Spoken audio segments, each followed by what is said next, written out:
The following is a Hoop Ball presentation.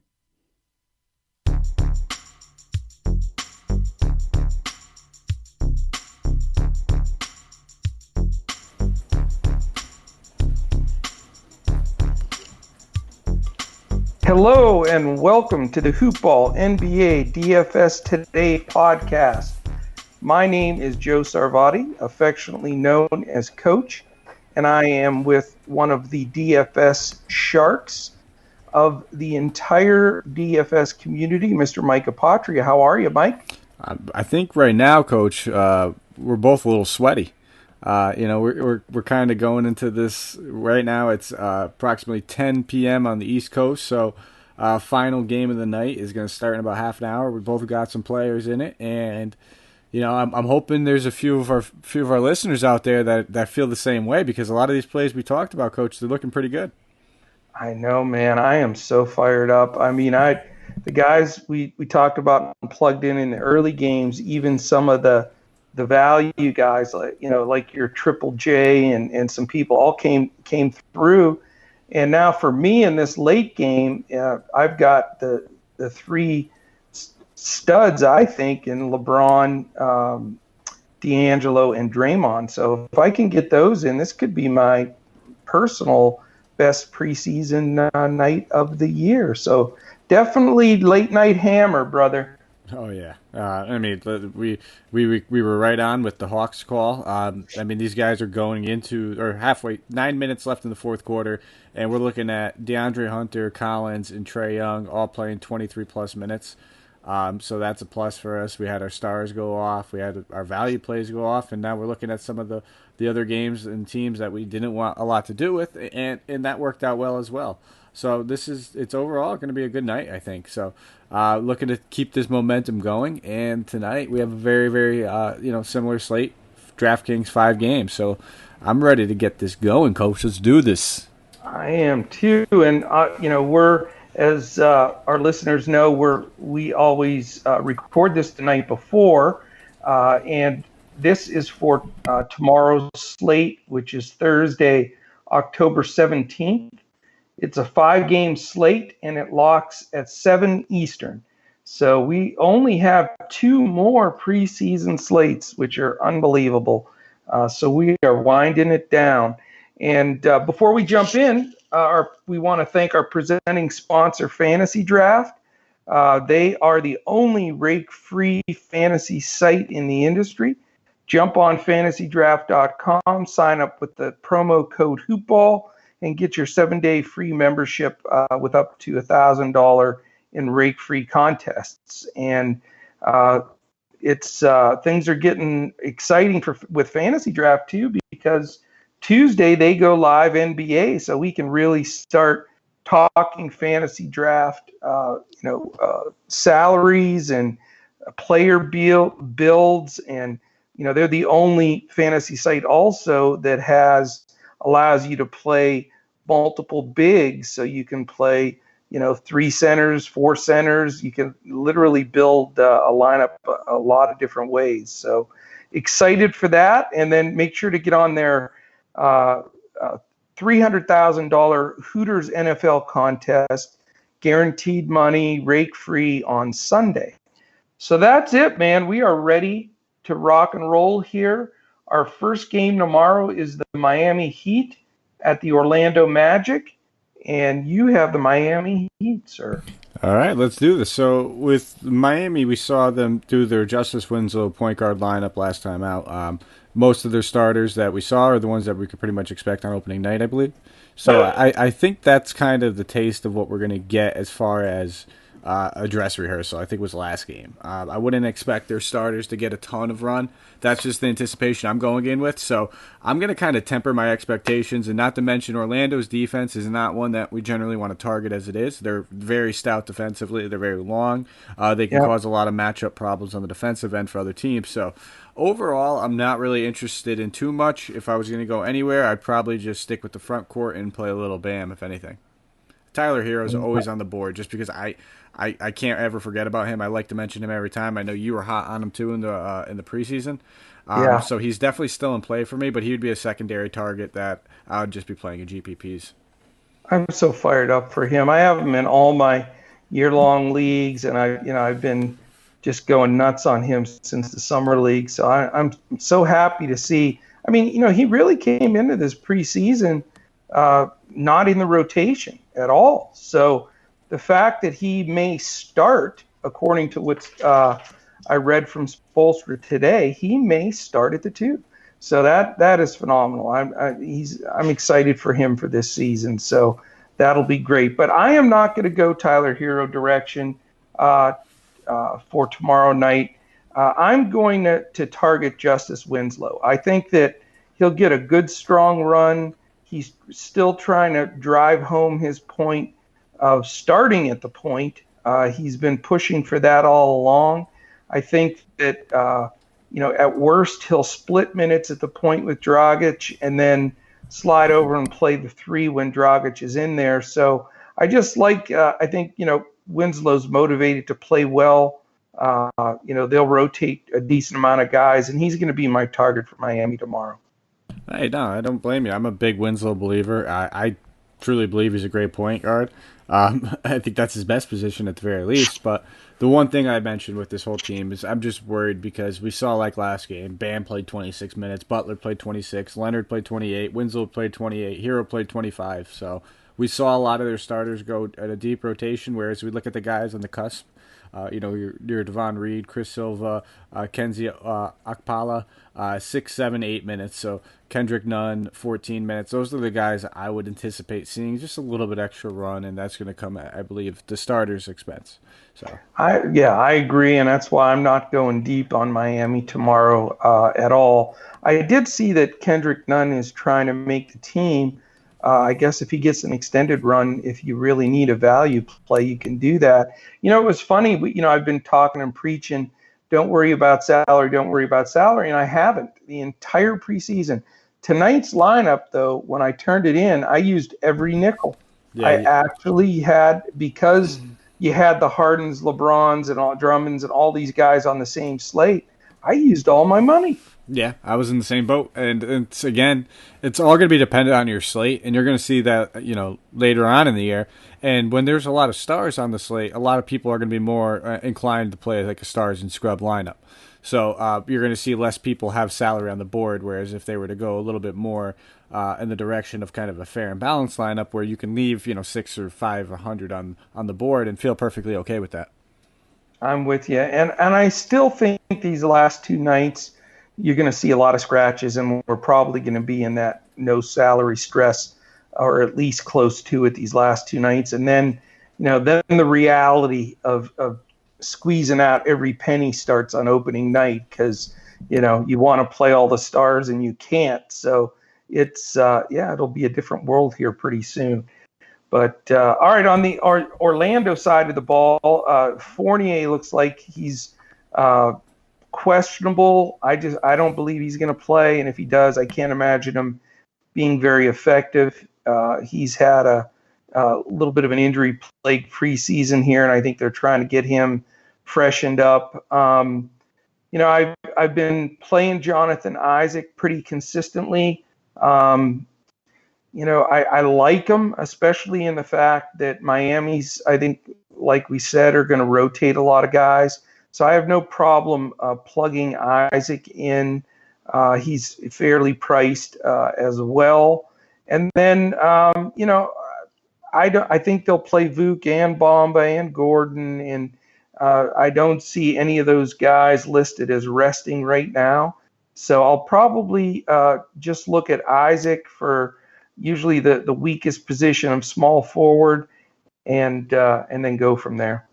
Yeah, I think that's pretty good idea with this. I know that Vucevic sat out last game, so if I was inclined to play any of their major starters, it would most likely be him, and it's also because he's the best point per minute producer that they have. So that's the direction I'd probably want to head in. If you wanted to take a stab at Markelle Fultz, because his minutes probably seem the most predictable at this point. He's going to keep probably playing that around 20-minute threshold, just to get him comfortable at the end of the day. And if they wanted to throw him extra minutes, they could. It's just I wouldn't think they'd go overboard with any of the other starters tonight. So that's kind of my direction with the Magic. I don't blame you one bit. And then we go on to a second game here that is at least on the first part of this, is going to be a monster head scratcher because it's Atlanta at Chicago, and Atlanta is playing right now, and all their guys are playing big minutes. They already have Herter, Crab, and Parsons listed as out for tomorrow, and I can't imagine that they're going to get big run for Trey or Collins, and Hunter and some of these guys that are logging big minutes. So it's almost impossible at this moment to really say, these are the guys to play tomorrow based on how things shake out today. So, this, I guess, is a great place to bring up what we bring up somewhere in the show each night is, really follow it tonight and then all day tomorrow up until lock. Follow at fantasy Hoopball Fantasy on Twitter. Follow me at Joe Sarvadi, JoeSarvadi. Follow at Mike Apotria, MikeApotria, and follow Andrew at Language Olympic. And then you want to go to hoop-ball.com and jump on the forum and get on the DFS thread. Our new guys that joined the team are jumping on there and getting it done for us and updating things as the day goes on. And you really have to stay on top of that, specifically these next two nights if you really want to cash, because there are going to be some guys that are going to take some goose eggs that aren't prepared properly. So with that, I guess, I really can't say anything else about Atlanta.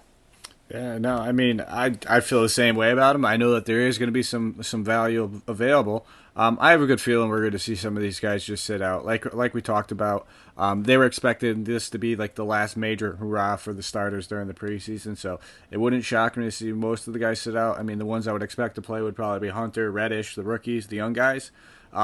And even then, I wouldn't expect those guys on the back-to-back to get a ton of minutes. I'd be more or less looking at, the crumb bums like Brandon Goodwin, Bruno Fernando, those kinds of guys down there. I'm sure there's a few other kind of guys that are like G League eligible in a few weeks that we could take a look at as well. But this could just be a slop fest on the whole side of the ball. But looking and keying in on what that starting lineup is going to be the most important thing. And if we see some of these guys that aren't normally in it, I feel a little bit more comfortable knowing that they're starting. They should see extended run.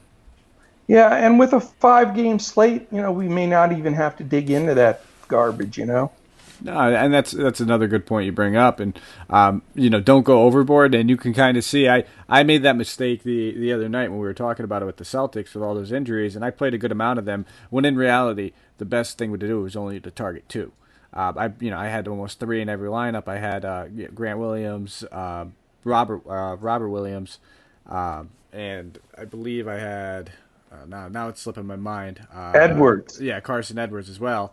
And obviously, if I just didn't play Robert Williams, I'd be in a lot better shape. And that's due to an injury. We can't predict that going ahead. But there probably wasn't going to be enough juice in the orange for all 3 of them as it was. So I think 2 at most, and it's a crapshoot at this point. Until we hear that starting lineup, go about your builds without using any of these guys. Yeah, and for going forward in the regular season, if there's more than 3 games on the slate, I personally never stack more than 2 from one team. If I think it's just an explosion game of no defense, I will go 2 on each side, which is 4 guys from the same game is heavy, but that's usually what my rule of thumb is. But what do you got on the upstart Chicago Bulls? So looking at the Bulls, we actually just got their starting lineup announced. So I think that's going to be a major factor into what we're going to be seeing tomorrow. So we're going to have to, it's going to be a big of a wait and see approach with the Bulls for me. I'm going to want to actually hear their starting lineup. They are dealing with several injuries. We did see Wendell Carter's now healthy, and I'm expecting him to actually play just because he didn't log that many preseason minutes as it is. But for me, it's going to be the major guys, your Zach LaVine, I think I'm going to kind of sit back on the point guard situation. I think just because Satoransky got named the starter doesn't mean he's going to go out there and play 30 minutes during a preseason game. If anything, it could mean the complete opposite. I'd be looking at Kobe White off the bench. I expect him to get continuous run, especially because they want to see exactly what his position is. They haven't named him the backup point guard. They're actually talking a little bit about backup point and shooting guard. So he's going to be playing a little bit of both. So I'd expect extended run from him. And that's kind of where I'm drawing the line. I mean, I wouldn't knock you if you wanted to play guys like Porter. But to me, that's kind of just, Porter's always just like a GPP guy. I always struggle getting him right. But when you do get him right, he can have big games. No doubt. I was following Twitter this afternoon, and I thought it was really funny. The Coach Boylan put out the first tweet and announcement was Satoransky was the starting point guard. He won the starting role. Then 10 minutes later, his tweet was Chris Dunn was going to be the backup point guard off the bench. He was, he loved his defense, and he's a real defensive stopper coming in off the bench. And then 10 minutes later, it was funny. Then he said Kobe White is definitely, and he put it in caps, in the rotation and going to get minutes.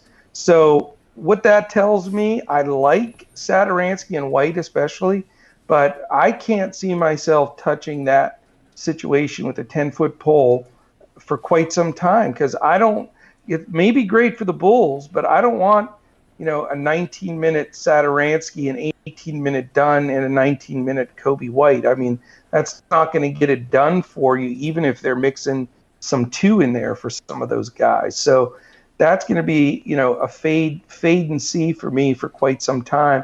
I'll just be focusing on the Zach LaVine world. He's going to make a lot of my lineups, including tomorrow. I think he is so locked in. Tomorrow's their last exhibition game, and they have 6 days till their first game. So Zach LaVine's going to make my lineup. And then, I think that the rest of these bigs for them, they've got about 6-7 guys with Carter Gafford, Cornette, Markkanen, Young, and Porter specifically, and a little bit of Denzel Valentine in there that are all going to get minutes. I like their depth. I like their youth. But I'm going to probably be on the LaVine bandwagon with Chicago and just let the dust settle with the rest of the guys, even in the first week or two of the season. They're actually like a deep young team. It's kind of hard to peg which guys are going to be going off on which nights, but LaVine makes the most sense, especially in an up-tempo pace. And I think out of any of the guards in the point guard position, I just feel the most comfortable with Kobe. Doesn't mean you necessarily need to play him, but if you're sitting there looking at those guys and you're debating on them, he would be the guy I would choose over the rest of them. As far as Minnesota, though, that's another team we just kind of seen play yesterday, and they kind of almost did a little bit of a dress rehearsal. So right. It's going to be a little bit questionable going in there exactly what we're going to see as far as starting lineup and minutes expected. But Karl Anthony Towns played 26, Covington played 27, Jeff Teague played 28. The team in general looked good. Everybody looked good. It looked like this was kind of what the rotation was going to be. And then we kind of seen some guys at the bottom. Your Jalen Noel, Kellen Martin, Jordan Bell, Gordy Dang, and Travion Graham play very, very limited minutes, barely even touching the teens, only one of them. So I think this is going to be another game where I'm going to kind of proceed with caution until I hear the starting lineup. And once I do hear it, if Karl Anthony Towns is in there, I definitely think he's in play, especially going against Milwaukee. I'm expecting Giannis to kind of play in this game as well, so that could be a back-to-back, just get the two studs and watch them go at it kind of situation. Well, Minnesota has really been difficult to predict this offseason because, a lot of their guys have been locked in the whole time. I mean, they're going to start Teague, Wiggins, Covington, and Towns. It's been given before camp started. So, the other position that's been open and the fight a little bit has been between Layman, Culver, Okogie, those guys all fighting for minutes sort of at the 3-4 kind of spot, and it's continued that way. So, Cat had a monster game the last game out, so I'm gonna fade him. I can't imagine they're gonna push him whatsoever in this last game. I mean, he's done everything he can do. And I think Milwaukee's interior defense is pretty stout. So I'm fading Towns. That'll be one of my main fades tomorrow for a guy that'll probably be decently owned. And I really don't want to target anybody with Minnesota. If Teague is sitting or going to get limited minutes, I still like the Shabazz Napier call because I think he's a really solid backup point guard. And, he does do well in DFS points per minute. So he'll be a nice value guy I'm going to keep an eye on, especially, when we hear any news on Teague. And then that'll be it for me on the Minnesota side.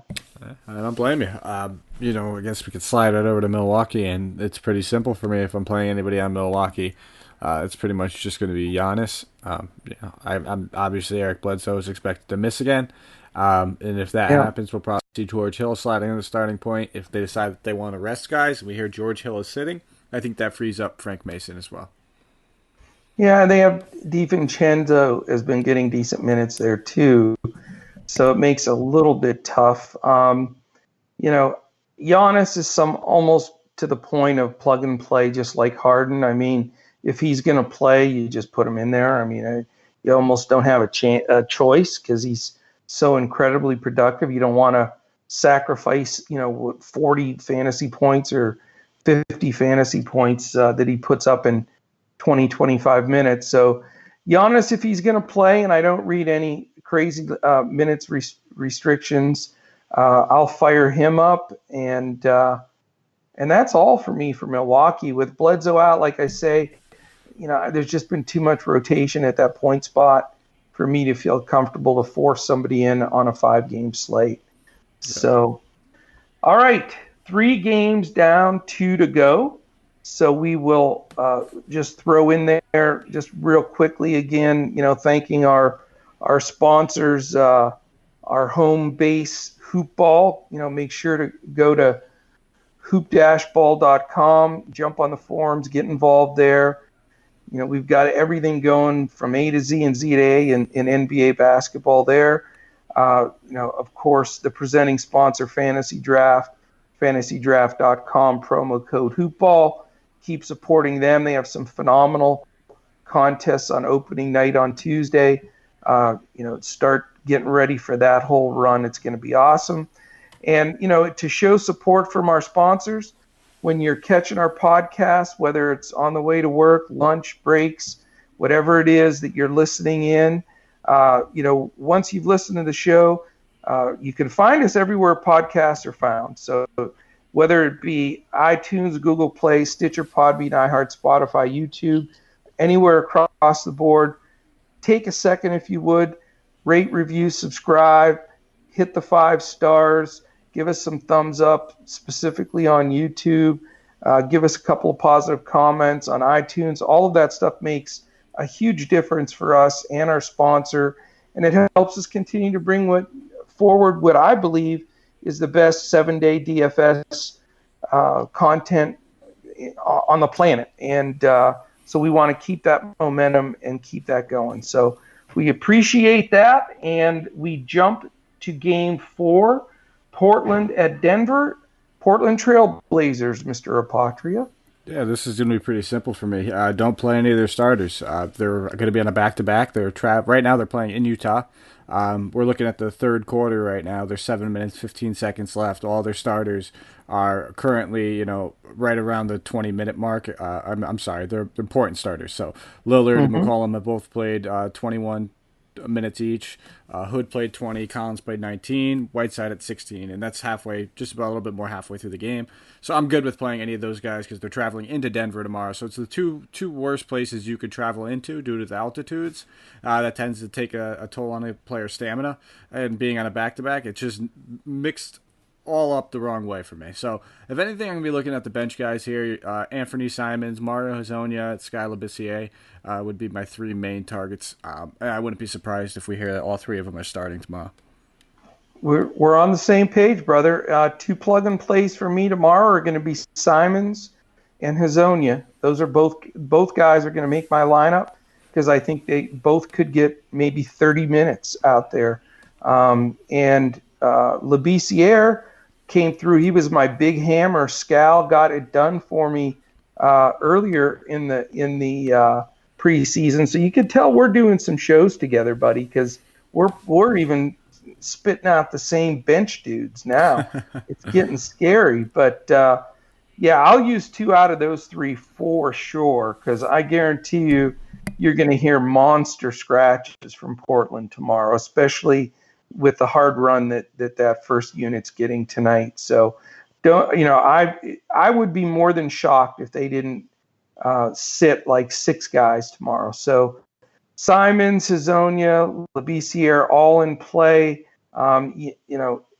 Let's see how that rolls out and make sure those 3 are even all in there. But that really should do it there. And then on Denver's side of the ball, they're sitting at home waiting for this final preseason game. They haven't played in a couple of nights. This is also their final preseason game. So I like some of the Denver players here. I think that they're obviously going to be going against a horrible Portland squad with none of their top people. And, I think they'll do a little tiny mini dress rehearsal here. So, I'm really down on Jokic this preseason. I've been giving him a real hard time, but he just looks like he's given a 50% at best and just not quite getting it done. So I'm going to fade him again. I mean, he'll probably throw a triple double on the board, but I got to see it to believe it. So I'm going to more focus on Jamal Murray, Paul Millsap. Those will be 2 guys that get a lot of play for me tomorrow, for sure. And and then possibility, depending on my lineup builds, that one of the other guys may sneak in. But for right now, I'm going to, Murray and Millsap are going to get a lot of play for me. I kind of agree with you to an extent. Millsap is a guy that I probably won't play much at all this season. It's just he already said and mentioned in the media that he's fine with taking a back seat and getting as much rest as possible.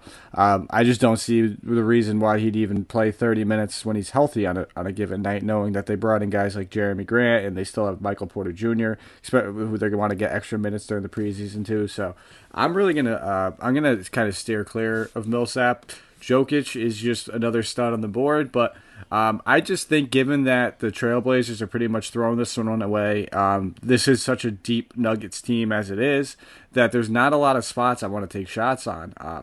I mean, I could see maybe looking at some of the backups, but it's just not necessary when you have better backups on the other side in the same game that we're expecting to play big minutes. So I'm really not too interested in very much anybody in this side. So I'm ready to go. Well, I want you to find a guy on this slate to take on Paul Millsap, because you're talking noise on a dude that still can play. Oh, no, I know he can play. I just know that he wants to sit down and rest a little bit as well. I think he's 26 to 28 hard minutes where he can put up strong DFS points this year. So, I'm sticking with my man. I think he's still got some game left. All right, well, we still got, one more game to go through. I should have enough time to find up, somebody on this slate. Find somebody. We need competition number 2. How'd your Bruno Caboclo do tonight? Actually, I haven't checked. Let's go take a peek. Let's take a look here, because he was going to be our big fight yet last night. I just love him, man. I just love the way that kid has grown. He's been in the league, surprisingly, I believe, like 5 or 6 years now. So he was really, really raw when he first came in, and he's just continuously kind of improved on his game slowly but surely. And now, at the stage of his career, I believe he's actually a useful player. Bruno played 18 minutes, 10 points, 5 boards, 2 steals, 1 block, 1 3. That's a pretty decent line. That's not bad at all. That's not bad. That's not 18 bad. minutes. You give this guy 26, and he'd be a fantasy stud. Yeah, not bad, man. You might be onto something. I'm not sold on the Caboclo wagon, but I can be proven wrong. I've been plenty of times. That's for sure. All right, the Dallas Mavs, our Dallas Mavs. What are the chances are that the 2 hosts the guys would have the same favorite team, the Dallas Mavs. Across the country Are, too. At least you're I from know. Texas, so at least you make sense. Well, no, I'm from Pennsylvania. I mean, I'm in Dallas now, but yeah, that wasn't my home base initially. But yeah, we're both sort of East Coast guys. To be two Mavs fans is pretty funny. But and they're playing the Clippers. Finney Smith, Seth Curry, and Jalen Brunson don't look like they're going to play. They're all very, very questionable. What the hell? I'm What sorry about that. Something just was fell that? down in like the background of my house. Yeah, that sounded like it was pretty bad. Do you need to check on it? No, I think I'm good. It looks like something fell down and then took some. I have a pile of boxes like next to it with like a bunch of stuff because we're decorating the house, so we have to take out the Halloween stuff and get rid of that. So Ah, I think I took some boxes down with me. I'm looking at my girlfriend though. She looked like she had a mild heart attack. I caught her off yeah, guard that as well. sounded pretty bad. Yeah, well, nothing. Nothing. Oh, she's got it. She's handling it. She's Nice. that's why she's a keeper. She's Is it something haunted in the Halloween box that maybe I there's a wouning be little surprised spirit if in I live in there? a haunted house. I mean, it's 3 floors up. It's an old house, so it wouldn't shock me. But Ah, no, we're good. We're good. We can continue. I think everybody after the little mild heart everybody's attack. alive. Yeah, it sounded somewhat serious there, so I'm glad you're okay. All right, Dallas, you want to jump in with the Mavs? Yeah, I think we can just kind of go back to what we were been doing, and I think the lineup's already kind of been said that Doncic and Porzingis will both play again. So I feel good playing him. Maxi Kleber's expected to start at center, so he's another guy I'm going to keep my eye on. Those are the 3 guys that I've kind of been having the most interest in during the preseason, and they're the only guys I really think are worth looking at. Yeah, I mean, Luke has just been he's taken it up another level. If he's going to have this kind of season, man, it's going to be a special year because he's been almost impossible to fade in any games, and he's gotten decent minutes. So, the Mavs play that game tomorrow night, and then they have 6 days till the first game. So I'm probably going to fire up Luka. Hopefully the salary isn't an issue, but he's just been too damn good to sit down. And Kristaps has been right behind him. I mean, he's in 20 to 24 minutes, those guys are smash city, and Luke has actually been getting like 26 to 28. So yeah, mark me down for Luka and Porzingis. If I can fit them both into my lineup. After that, even with the injured guys out, I'm just not sold on the big rotation of Kleba and Marinovich and Justin Jackson and Hardaway and DeLon Wright.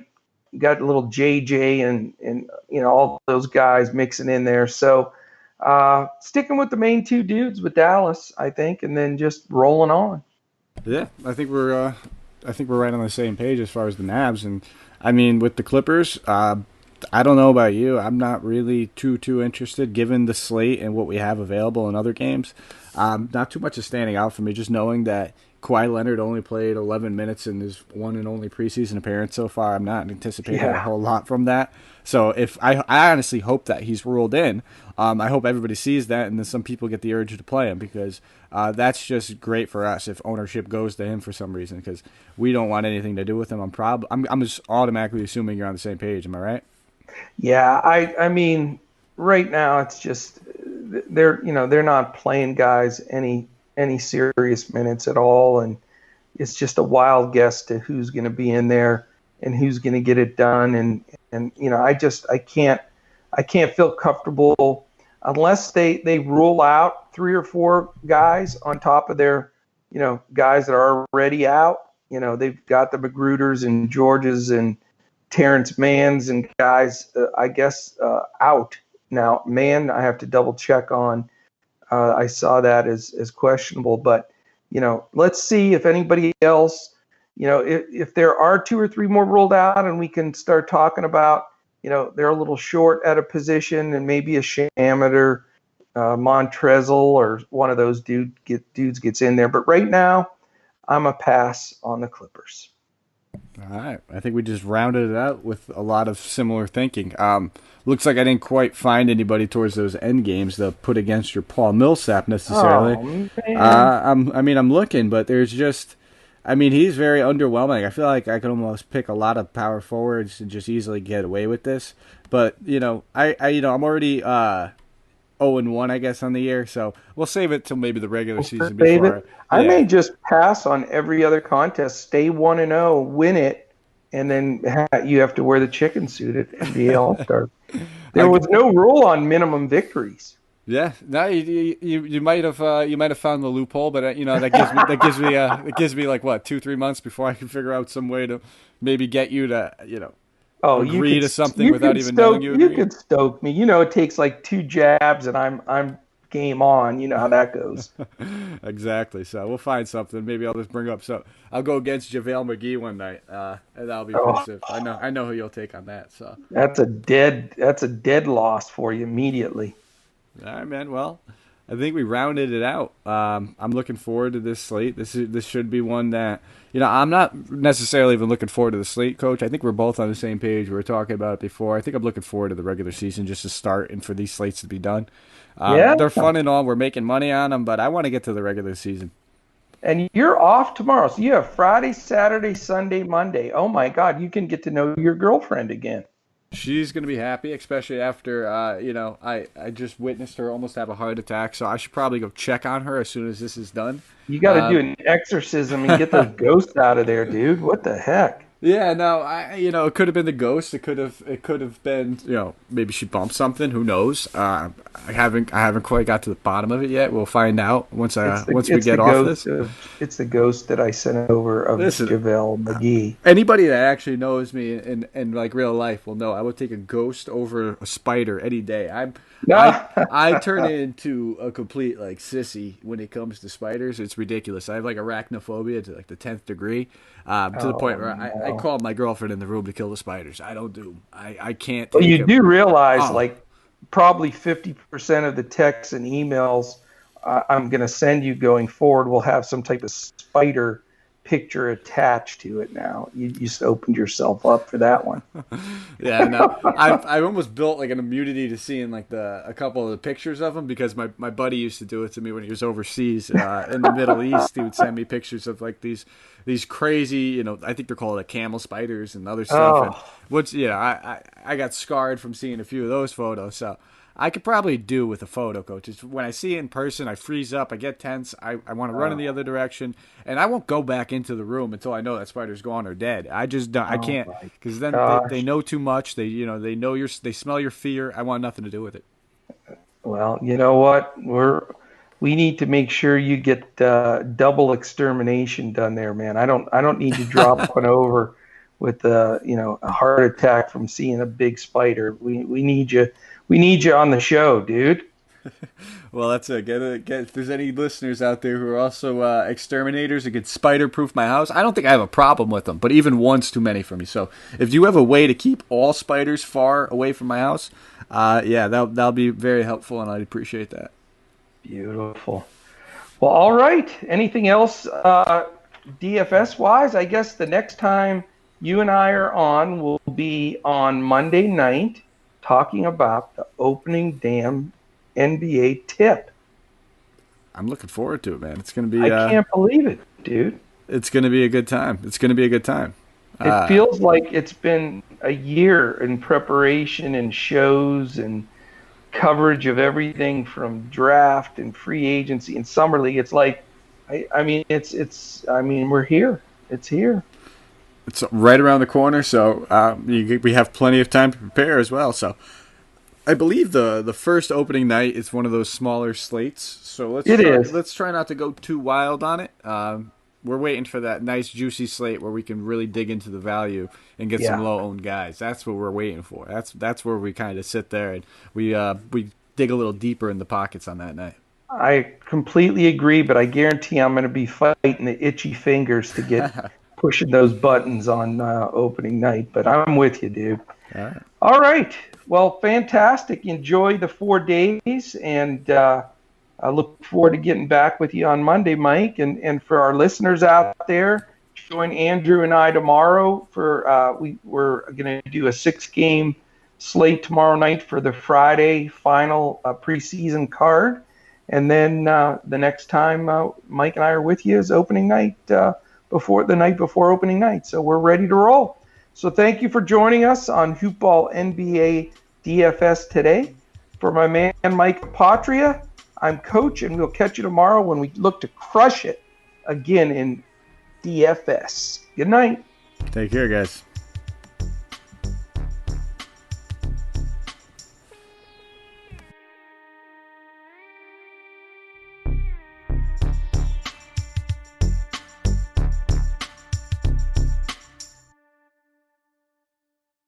This has been a Hoop Ball presentation.